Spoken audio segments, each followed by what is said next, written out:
안녕하세요 여러분, 담백한 브랜딩 드로앤드입니다. 지난번에 제가 인스타그램 팔로워 키우기 영상을 올리고 난 후에 브랜드 계정 키우는 방법도 알려달라는 요청을 꽤 많이 받았어요. 그래서 오늘은 나만 알고 싶은 인스타그램 브랜드 계정 키우기에 대해서 이야기해 볼게요. 우선 브랜드 계정들은 reputation, 평판이 제일 중요하죠. 쉽게 말해서 좋은 이미지를 유지해야 된다는 건데, 브랜드 계정이 인스타그램에서 뭐 선팔, 마팔 이런 거 하고 다닐 수 없잖아요. 뭐 속된 말로 간지 안 나게, 그쵸? 그렇다고 그냥 인지도도 없는 브랜드 제품 사진을 올린다고 인스타그램 계정이 저절로 크는 것도 아니고, 사실 일반 계정보다 브랜드 계정이 더 키우기가 까다로워요. 왜냐면 인스타그램은 소셜미디어예요. 소셜, 이렇게 이 사람과 나와의 관계를 연결해 주는 거란 말이죠. 그런데 개인이 아닌 브랜드 계정들은 소비자랑 뭔가 이렇게 related 되기가 힘들죠. 이 사람과 뭔가 내가 연관된 뭔가 동질감 이런 거가 느껴질 때 사람들은 좋아요를 누르고 팔로우를 누르죠. 그런데 브랜드 계정은 한 개인의 사람이 아니니까 그러기가 좀 힘든 점이 있죠. 그렇다고 방법이 전혀 없는 건 아니에요. 그래서 제가 지금부터 알려드릴 방법은 선팔, 마팔 이런 것들 말고 브랜드 계정들이 인스타그램에서 성장할 수 있는 방법을 알려드릴게요. 우선 여러분이 브랜드 계정을 시작하는 단계에 있다면 이 방법을 추천해드립니다. 첫 번째, 무드보드 만들기. 처음부터 브랜드 제품들을 막 올리기 시작하면 사람들이 광고라고 인식해서 거부감을 갖게 됩니다. 그래서 그냥 이렇게 지나쳐 버리게 되죠. 그럴 때 쓰는 방법이 있는데요. 그 브랜드의 이미지와 어울리는 이미지를 모아보는 거예요. 쉽게 말해서 인스타그램 피드를 이용해서 무드보드를 만드는 거죠. 뭐 패션 디자인에서 많이 사용하는 방법인데 이렇게 생긴 거예요. 그 브랜드 인스타그램 피드를 이런 식으로 만든다고 생각을 해보세요. 이 방법의 장점이 뭐냐면 이걸 함으로써 브랜드가 시각적으로 지향하는 방향을 정리할 수 있어요. 자연스러운 브랜딩을 하는 거죠. 제가 프리랜서로 브랜딩 프로젝트 같은 일을 맡아서 할 때 제 클라이언트들에게 메일을 하나 보냅니다. 질문 리스트인데요. 거기에는 뭐 브랜드 이야기, 타깃 어디언스, 키워드 등등 여러 질문들이 있어요. 그 중에서 제가 부탁하는 게 하나 있는데 핀터레스트라는 곳에서 브랜드 무드보드를 만들어서 공유해달라고 이야기를 해요. 그러면 이런 식으로 제 클라이언트가 만든 무드보드를 공유해줘요.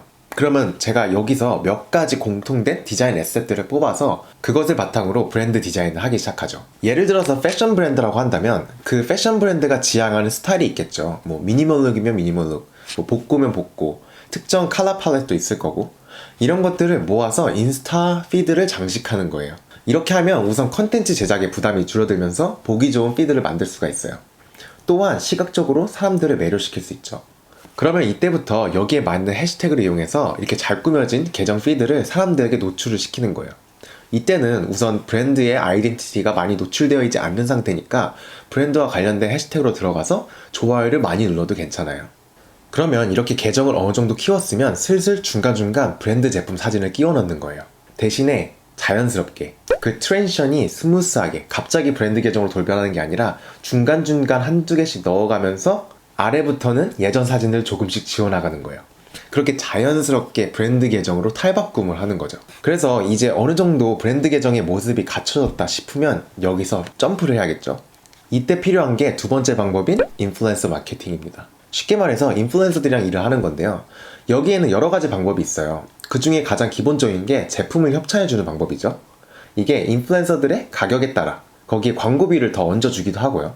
때로는 물건을 팔았을 때 거기에 나오는 수익의 몇 프로를 떼서주는 방법도 있어요. 이때 잘 판단해줘야 되는 게 브랜드의 특성에 따라 가격도 다르고 그 제품을 쓰는 연령층, 성별 이런 게 다 다르잖아요. 그래서 그 여러분의 브랜드의 타겟 어디언스가 누구인지 잘 생각하셔야 됩니다. 우리 제품의 소비자층은 누구인가? 그거에 따라 인플루언서들을 고용할 때 잘 알아보셔야 돼요. 인플루언서들도 급이 있거든요. 보통 팔로워가 250K가 넘으면 메가 인플루언서라고 불러요. 그리고 50K에서 250K 정도가 매크로 인플루언서고, 그리고 팔로워가 5,000명에서 50K 정도가 마이크로 인플루언서라고 불러요. 저 같은 경우는 이 마이크로 인플루언서랑 매크로 인플루언서의 경계선에 있죠. 가끔은 정말 큰 돈을 들여서 한두 명 정도의 거의 셀러브리티 같은 급의 메가 인플루언서들이랑 일을 해서 광고를 하는 게 효과적일 수도 있고, 또는 저같이 50K 정도의 마이크로 인플루언서들이랑 여러 명과 일을 할 때 효과적일 때가 있어요. 보통 큰 기업의 브랜드 같은 경우는 메가 인플루언서들이랑 일을 하는 경우가 많죠. 그런데 지금 이 영상을 보시고 계신 분들은 아마 인지도가 좀 낮은 브랜드일 경우가 높은데요. 제가 볼 때는 아무래도 개인 브랜드가 더 많겠죠. 이런 브랜드 같은 경우는 제 생각에 한두 명에 올인하는 것보다 여러 명의 마이크로 인플루언서들과 같이 일하는 게 더 효과적일 수가 있어요. 아까도 말씀드렸지만 인플루언서랑 일할 때 그 인플루언서들의 카테고리도 잘 분석하셔야 돼요. 그 인플루언서의 피드가 어떤 스타일인가, 그리고 가지고 있는 팔로워의 성별, 연령층, 관심사 이런 것들이 어떤 것인가를 잘 분석하셔야 돼요. 저도 인플루언서로 일하면서 협찬은 많이 받지만 뭐 가끔은 뭐 이런 거를 나한테 협찬을 해주나 그런 것도 있거든요. 제 인스타그램 피드와 뭐 성격, 그리고 팔로워 연령층 또는 그런 것들이 잘 안 맞는 협찬들이 들어올 때가 있어요. 그러면은 저는 가끔 이거 나보고 어떡하라는 거지? 뭐 이럴 때가 있는데, 아니 그냥 팔로워가 많다고 그 브랜드 이미지랑 어울리지 않는 인플루언서들이랑 일을 하면 이거는 시간 낭비, 돈 낭비, 제품 낭비거든요. 그런 의미에서 왜 배지밀은 아직도 저한테 연락이 없는 거죠? 내가 이렇게 홍보를 해주는데 누가 배지밀 본사에 이메일 좀 써주세요. 그래서 보통 브랜드들이 많이 사용하는 게 이런 인플루언서랑 컨택해주는 에이전시가 있어요. 그런데 아무래도 이건 브로커니까 돈을 내야 되잖아요. 개인 브랜드를 하는 사람의 입장에서는 부담스러울 수가 있죠. 그래서 여러분이 개인 브랜드를 하고 계시다면 직접 인플루언서들을 컨택해보는 것도 괜찮아요. 뭐 대형 인플루언서들은 에이전시를 끼고 있을 경우가 많은데, 보통 이제 마이크로 인플루언서들은 인스타그램 계정에 메일을 올려놓거든요. 이렇게 프로파일 보시면 메일 란이 있어요. 여기에 메일을 적어서 보내는 거예요. 최대한 공식적이고 프로페셔널하게. 우리가 이런 브랜드고 이런 제품을 파는데 너의 인스타그램 이미지랑 잘 어울린다. 우리 제품을 협찬해주고 싶은데 관심이 있으면 연락 달라. 이렇게 메일을 보내보세요. 그 인플루언서들이라고 모두 돈을 요구하는 게 아니거든요. 뭐 회사마다 버짓이 다 다르잖아요. 뭐 30K 밑에 인플루언서들은 협찬만 해줘도 될 확률이 높아요. 그 제품이 어느 정도 고가의 상품이라면. 뭐 제품 사진을 올려준 대가로 그 제품을 협찬을 해주는 거죠. 다시 한번 제가 주의를 드릴 것은 자기 브랜드랑 잘 맞는 인플루언서를 찾는 거예요. 이거는 리서치를 많이 해야겠죠. 왜냐면 마이크로 인플루언서들은 메가 인플루언서들보다 아무래도 눈에 덜 띄어요. 이런 건 그 관련 해시태그를 통해서 들어가시면 쉽게 찾을 수 있습니다. 여기서 저 하나만 얘기하고 갈게요. 제가 어떤 해시태그를 쓰세요 라고 추천은 안 해드린다고 분명히 말씀드렸는데, 아직도 해시태그는 뭘 쓰면 좋을까요? 라고 물으시는 분이 굉장히 많아요. 죄송하지만 그 질문을 하신다는 것은 제 영상을 다 안 보신 분들이라는 거죠. 그래서 답변을 안 해드리고 있어요. 저는 제 채널을 통해서 최대한 많이 알려드리고 열심히 영상을 만드는데 너무 쉽게 얻어가려고 하시는 분들이 간혹 있어요. 그거를 제가 일일이 떠먹여 드릴 수가 없잖아요. 그 시간에 영상 하나 더 만들어서 더 많은 사람들과 공유하는 게 제 시간도 여러분의 시간도 절약하는 거라고 저는 생각해요. 그러니까 제가 메시지 답장 안 드린다고 섭섭해하지 마시고 제 영상을 다시 한번 제대로 보세요. 그래도 답이 안 나온다면 저에게 메시지 보내줘도 됩니다. 제가 메시지 다 읽고 제가 영상으로 답드리지 않은 것은 제가 꼭 모아서 영상으로 답을 드릴게요. 그러니까 더 이상 저한테 해시태그 어떤 거 사용하는지 묻지 마세요. 본론으로 돌아와서 협찬 광고의 좋은 점은 인플루언서들을 통해서 브랜드 인지도를 높이면서 동시에 인플루언서들이 제공하는 퀄리티 좋은 사진들을 제공받을 수 있다는 거. 그런데 협찬 광고만 한다고 브랜드 계정의 팔로워가 느는 건 절대 아니에요. 우선 계정 브랜딩이 잘 되어 있어야 하고, 제가 예전에도 얘기했지만 이 계정에서 내가 뭔가 얻어갈 수 있겠다가 있어야 돼요. 그래야 사람들이 팔로워를 해요. 그래서 하는 방법이 이 세 번째 방법입니다. 바로 기버웨이. 제가 예전 영상 중에 제가 다니고 있는 회사에서 기버웨이 이벤트를 통해서 팔로워 8,000명을 5일 만에 만든 이야기를 해드렸죠. 이게 저희 회사 혼자 진행한 게 아니라 저희가 같이 콜라보레이션을 한 인플루언서 디자이너랑 같이 한 거예요. 크리스 러브 줄리아라고 인테리어 디자이너 부부인데, 이분들이 인스타그램 팔로워가 260K예요. 메가 인플루언서죠. 이 기버웨이를 할 때 가장 중요한 거는 얼마나 많은 사람들을 참여시킬 것인가인데, 이거를 인지도가 없는 브랜드 계정 혼자서 진행을 하면 사람들을 끌어들이기가 힘들죠. 그래서 인플루언서들과 같이 협업해서 이벤트를 하는 것을 추천드려요. 방법은 생각보다 간단합니다. 날짜를 우선 정해서 인플루언서들에게 이벤트를 홍보하도록 시키는 거죠. 스토리든 포스트든. 이런 거 많이 보셨죠? 이 계정으로 들어가서 팔로우를 하고 친구 2명을 태그해서 댓글을 달아주면 추첨을 통해서 상품을 드립니다. 이런 이벤트를 여러 인플루언서들과 동시에 진행을 해서 그 브랜드 계정으로 동시에 유입이 되도록 시키는 거예요. 그러면 참여하는 사람들도 많을 거고, 친구들을 태그하니까 그 사람들도 같이 유입이 되고, 그렇게 그 기버웨이 게시물도 바이럴이 되면서 노출 빈도수가 올라가는 거죠. 이런 식의 인플루언서들을 활용한 이벤트를 온라인 또는 오프라인으로 여러 가지 형태로 진행할수록 사람들은 이 브랜드에 대해 인지하게 되고, 동시에 브랜드 인지도도 올라가고 팔로워 수도 올라가고 여러 가지 좋은 장점들이 있죠. 이것을 잘만 활용하면 큰 돈을 들이지 않고 진성 팔로워 그리고 잠재 고객을 모으는 가장 효과적인 방법이 될 수 있어요. 그래서 날이 갈수록 마이크로 인플루언서들의 영향력은 더 커지고 있죠. 이렇게 브랜드 계정들은 컨텐츠랑 이벤트로 사람들을 유입시키는 전략을 짜야 돼요. 그리고 꾸준한 소통.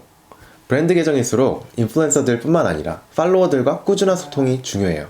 아마 이런 브랜드 계정들은 DM으로 또는 댓글로 문의를 많이 받겠죠. 그런 것들을 최대한 효율적으로 답변을 해줘야 돼요. 또 인스타그램 스토리를 이용할 수도 있어요.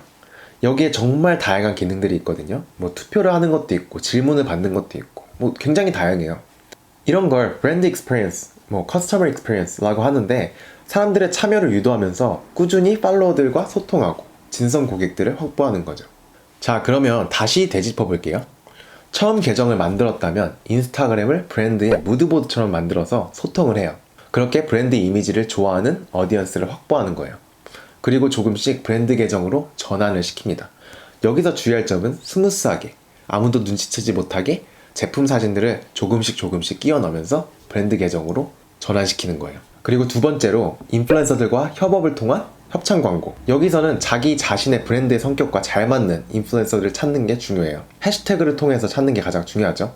하지만 어떤 해시태그를 쓰는지 저한테는 묻지 말라는 거 기억하세요? 그거는 본인이 더 잘 아셔야 됩니다. 세 번째, 콜라보레이션 기버웨이. 여러 명의 인플루언서들과 같이 협업해서 기버웨이 이벤트를 통해서 사람들을 그 계정으로 유입시키는 거죠. 그리고 팔로워를 유도하고 친구들을 태그하도록 유도해서 더 많은 사람들의 유입을 불러옵니다. 네 번째, 스토리와 컨텐츠로 팔로워들과 꾸준히 소통. 어때요? 어느 정도 계획이 좀 그려지시나요?